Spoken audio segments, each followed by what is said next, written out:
Good afternoon, people. This is Vishal. Welcome back to the 14th episode of Stock Watchlist for Tomorrow. हमने Thursday को एक learning session रखा था जहाँ पर हमने यूट्यूब लाइव में कुछ स्टॉक्स पिक किए थे फॉर फ्राइडे सेशन कि हमने उसका जो डायरेक्शन था, उसका जो प्राइस एक्शन था, उसका स्टडी किया था. How do I pick this stocks, इसके बारे में मैंने पूरा उसमें इन्फॉर्मेशन दिया हुआ था. अगर आपने वो वीडियो नहीं देखा है तो आपको इसी चैनल पे वो देखने के लिए मिल जाएगा. उसका लिंक हम नीचे डिस्क्रिप्शन बॉक्स में भी डाल देते हैं. ऑल्सो एक बार हम नज़र डाल देते कि जो फ्राइडे के लिए हमने स्टॉक्स पिक किए थे वो किस तरीके से परफॉर्म किए. So the Friday was very very very good for our stocks. अगर हम देखते तो our first stock on the watch list was Bandhan bank. So Bandhan bank में हमने यहाँ पर ब्रेकडाउन का एक्सपेक्टेशन रखा था. जैसे कि ओपन हुआ तो ओपन होने के बाद ये थोड़ा सा ऊपर भी गया था, but we got a good entry here. Flat open भी हुआ था. यहाँ से सीधे ये ऑलमोस्ट 1.5% या फिर 3-4 रुपीज़ तक भी हमें इसमें टारगेट मिल चुका है ऑलरेडी.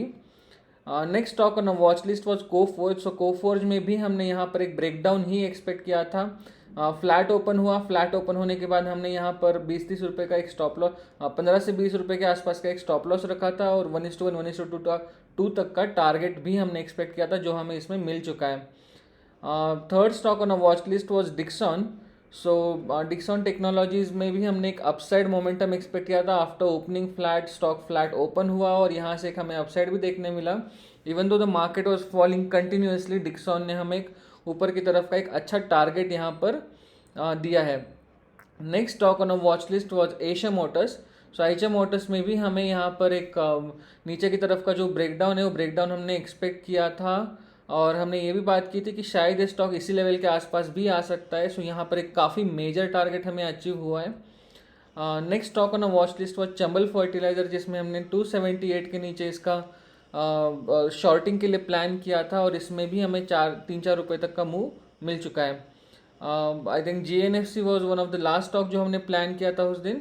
GNFC में भी हमने एक ब्रेकडाउन ही एक्सपेक्ट किया था. यहाँ पर एक अच्छा खासा ब्रेकडाउन भी मिला है और एक यहाँ पर काफ़ी अच्छा 12 रुपीज़ का टारगेट भी हमें यहाँ पर अचीव हुआ है नीचे की तरफ. सो ये यहाँ पर ऐसे ही काम करता है. कभी कभी थर्सडे के सेशन के लिए जो हमने स्टॉक्स पिक किए थे उसमें से एक में भी एंट्री नहीं मिली. फ्राइडे के सेशन के लिए जो स्टॉक्स हमने पिक किए थे उसमें सारे स्टॉक्स में हमें एंट्री भी मिली और सारे स्टॉक्स में हमारा 1:1 का मिनिमम टारगेट भी यहाँ पर अचीव हुआ है. So if you stay discipline, if you अगर आप एक सिंगल स्ट्रैटेजी के ऊपर अगर फेथ रख के अगर उसी में कंटिन्यू करते हो तो आपको by end of the month at least your whole PNL will be in green. और इसी तरीके से वो थोड़ी बहुत रिस्पॉन्सिबिलिटी उस सेटअप की भी बनती है कि अगर सेटअप में आपने डिसिप्लिन फॉलो किया है तो सेटअप आपको हर कभी ना कभी उसका बहुत अच्छा खासा रिवॉर्ड दे भी देगा. सो हमने मंडे के लिए या मतलब कल के लिए कुछ स्टॉक्स पिक किए हुए हैं. So let's go one by one और देखते हैं कि इसमें हमारा क्या एक्सपेक्टेशन है और क्या प्राइस एक्शन हम एक्सपेक्ट कर सकते हैं. सो यहाँ पर एक एशियन पेंट में हमें हल्का सा फॉल देखने मिला है, बट अगर एशियन पेंट को हम देखते हैं तो इसके नीचे भी जो ब्रेकडाउन हुआ था यहाँ पर इसने हल्का सा जो होल्ड किया है, ये प्रीवियस जो इसका ब्रेकआउट था इस लेवल के ऊपर ही इसने क्लोजिंग दिया है. सो यहाँ पर एक हम इस एक्सपेक्टेशन से चल सकते हैं. ये हल्का सा हमारे हर दिन के टेक्निक से थोड़ा सा हमने इसमें कॉन्ट्रा व्यू दिया हुआ है. सो दो द स्टॉक इज फॉलिंग, यहाँ पर एक हम अपसाइड मोमेंटम हल्का सा यहाँ से एक्सपेक्ट कर सकते हैं क्योंकि एग्जैक्टली ब्रेकआउट लेवल के पास ही इसका सपोर्ट यहाँ पर दिख रहा है. अगर ये 3180 के आसपास कहीं पर भी ओपन होता है तो हम इसे 3182 के बाद ऊपर की तरफ अगर ये 3182 का लेवल ब्रीच करता है तो इसमें हम 10 से 12 रुपये का स्टॉप लॉस लगा के 1:1 1:2 तक का टारगेट इसमें एक्सपेक्ट करेंगे. अगर ये ब्रेकडाउन होता है तो हम इसे शॉर्ट करेंगे 3168 के नीचे या फिर 3169 के नीचे हम इसे शॉर्ट करेंगे. उसमें हमारा जो स्टॉप लॉस रहेगा वो 5 to 6 पॉइंट का रहेगा और जो हमारा टारगेट रहेगा वो टारगेट भी हम इसे 1:1 ही प्लान करेंगे. इसका जो एक मेजर रीज़न है जो मैंने अभी आपको बताया, मैंने ये थर्सडे के लाइव सेशन में भी ये थियरी बताई थी कि जब भी कोई स्टॉक अगर किसी लेवल से ब्रेकआउट देता है तो वहाँ पर उसी लेवल पे वो रीटेस्ट करने के लिए जब आएगा तो यहाँ पर बायर्स ऑनबोर्ड हो जाते हैं. सो ये इसका जो थियरी होता है, इस थियरी को हम रेजिस्टेंस सपोर्ट कन्वर्जन जोन या फिर रेजिस्टेंस सपोर्ट कन्वर्जन थियरी भी कहा जाता है. So this is a good stock for upside as of now, but just in case it breaks down further, so यहाँ पर multiple stop losses will get hit. So there shouldn't be any problem in shorting as well. बस shorting के लिए हमें थोड़ा सा नीचे के लेवल का वेट करना पड़ेगा और हम shorting में हल्का सा cautious होकर इसे short करेंगे. Next stock on a watch list is Berger Pens. So Berger Pens is trading within this range. If I have to mark this particularly, Berger Paint is trading within this particular range since last 4-5 sessions. So this all session the stock was trying to break out or break down from the current level, but somehow yesterday the breakout was witnessed failing. सो यहाँ पर एक breakout failure के theory के हिसाब से इसको नीचे की तरफ इसका एक हल्का सा मोमेंटम बनता हुआ हमें कल दिख सकता है. हमारा नीचे की साइड का जो टारगेट रहेगा वो टारगेट हमारा नीचे की साइड पे 642 के आसपास रहेगा. सो उसके हिसाब से हम इसे भी 4 से 5 रुपये का स्टॉप लॉस और 4 से 5 रुपये का यहाँ पर टारगेट भी एक्सपेक्ट कर सकते हैं. सो 1:1 अगर इसके नीचे भी निकल जाता है फ्लो में तो हम इसमें एक हल्का सा और थोड़ा सा सेलिंग एक्सपेक्ट कर सकते हैं, जिसके लिए हम हमारा स्टॉप लॉस जो है सॉरी उसे हम ट्रेल करते चल सकते हैं. So Asian paint and Berger paints they are again from the same industry. तो यहाँ पर दोनों में से एक स्टॉक डेफिनेटली कल परफॉर्म करेगा या अपसाइड या फिर डाउन साइड. तो दिस इज़ द रीज़न इसको हम पेयर ट्रेडिंग भी बोलते हैं, पेयर स्टॉक्स भी बोलते हैं. जो सेम इंडस्ट्री के हम स्टॉक्स उसे डिफरेंट व्यू के लिए हम लेते हैं, या फिर अलग सेक्टर्स जैसे कि बैंक्स और आईटी सेक्टर, इन दोनों का जो एक कॉन्ट्रा व्यू हमेशा रहता है. सो अगर हम आईटी में लॉन्ग करें तो बैंक में हम हमेशा थोड़ा सा शॉर्ट करके चल सकते हैं. So again this is a pair trading, but let's see कल ये दोनों में से कैसे परफॉर्मेंस हमें देखने मिलता है. दोनों में से कम एक में तो हमें इसमें टारगेट देखने के लिए डेफिनेटली मिल सकता है. So the third stock on a watch list is Divi's lab. Divi's lab पे हम काफ़ी दिनों से थोड़ा सा बुलिश थे. इसमें जो एक पैटर्न बन रहा था, काफ़ी बुलिश पैटर्न बनता जा रहा था, बट यहाँ पर कहीं ना कहीं थोड़ा सा सेलिंग प्रेशर में आता हुआ दिख रहा है स्टॉक. सो बिलो 3421 यहाँ पर हम थोड़ा सा शॉर्टिंग के लिए इसको प्लान करेंगे. इसमें हमारा जो स्टॉप लॉस रहेगा वो 15 रुपीज़ के आसपास रहना चाहिए. 1:1 और 1:2 इसे शॉर्ट साइड के लिए हम कोशिश करेंगे कि हमें इसमें टारगेट मिल जाए. अगर ये फ्लो में निकल जाता है तो 3356 तक भी नीचे की तरफ ये आने का इसका चांस है. यहाँ पर ये जो सपोर्ट लेने की कोशिश कर रहा है, this is the second time that the stock is trying to take support. So यहाँ पर एक हम अपसाइड के लिए भी प्लान करेंगे.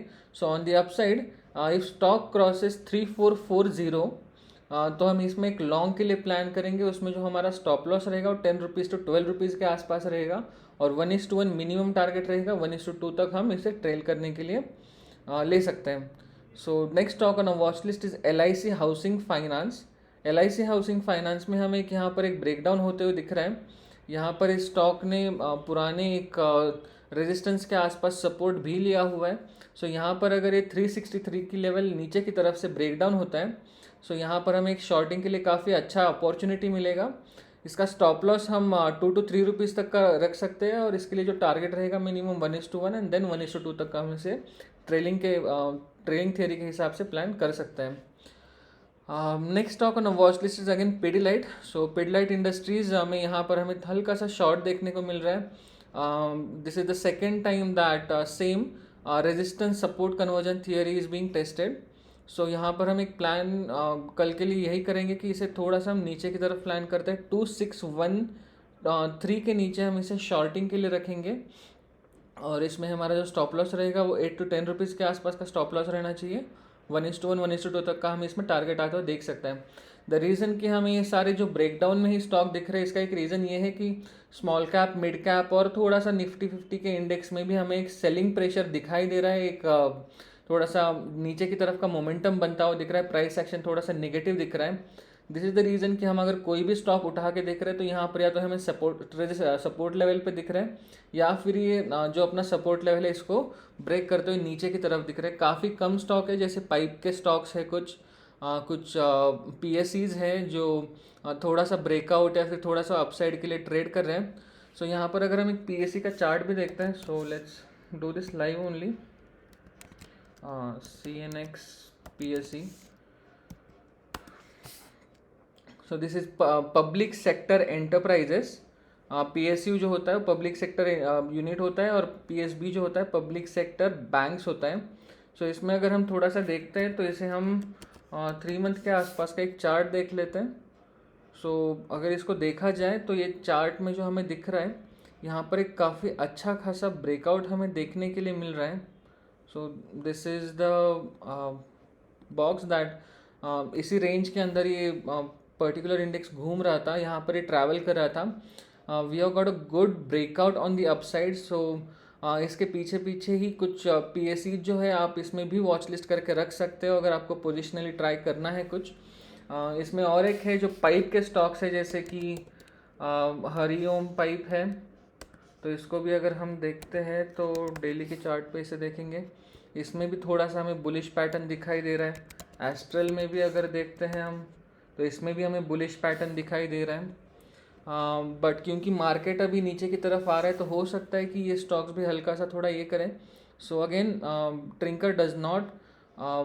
Trinker do not advise anything on to make your financial decisions. Please consult your financial advisor before taking any financial risk in particular stocks that we talk here. This is purely educational content. हम यहाँ पर बस सिखाने की कोशिश कर रहे हैं कि स्टॉक्स कैसे परफॉर्म कर सकते हैं, इसका जो फ्यूचर का परफॉर्मेंस रहेगा वो हम कैसे प्रेडिक्ट कर सकते हैं, हल्का सा उसका एनालिसिस कैसा हो सकता है।